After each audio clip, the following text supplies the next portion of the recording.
Hey friends, hello and welcome back to the channel. In this video, I'm going to share to you on how you can fix the error code 0x80070424 while you are in an update. So if you encounter this error, then let's go quick into the process. So first is you need to click on the start button. You have to go to settings. In the list of options on the left pane, what you can do, you have to click on system. Now simply scroll down and look for troubleshoot. Click on other troubleshooters. Then here you'll find Windows Update with the run button corresponding to it. So I suggest that click on the run button to run the Windows Update troubleshooter. So what it can do, it will help you detect and spot the issue that you are facing on your Windows. Now depending on your Windows, so I will not just click mine because it might have detected different problems or other problems, but in your case, you just have to simply run the Windows Update troubleshooter. And the best thing about this troubleshooting step is that it will give you suggestions and recommendations on how you can fix the issue. So you need to run the Windows Update troubleshooter. Then for the next method in the Windows search bar, type services. Click on it under the best match. Now here in the services window, we are going to enable some services.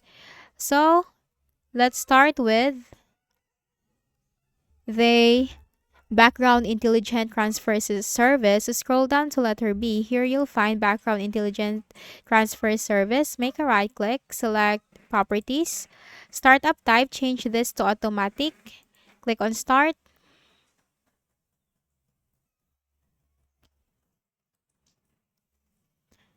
Then you have to click on apply and click on OK. Then for the next service, it's the DCOM server launcher. So scroll down to letter D.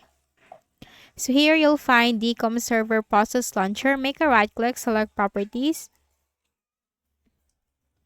Startup type, make sure this is automatic in your case. Service status, this should be running. So you have to click on start, click on apply, and click on OK.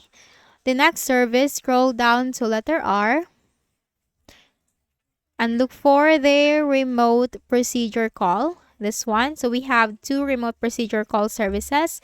So make a right click, select properties, startup type automatic, service status, you have to click on start, apply, and then OK. Then do for the second one, make a right click, select properties, startup type, change that to automatic, click on start, click on apply, click on OK. And then you have to scroll down to the W section. Here we need to look for the Windows Defender Firewall. Make a right click, select properties. Startup type, make sure that is automatic. Service status, you have to click on start, apply, and then OK. Then look for the Windows Update service.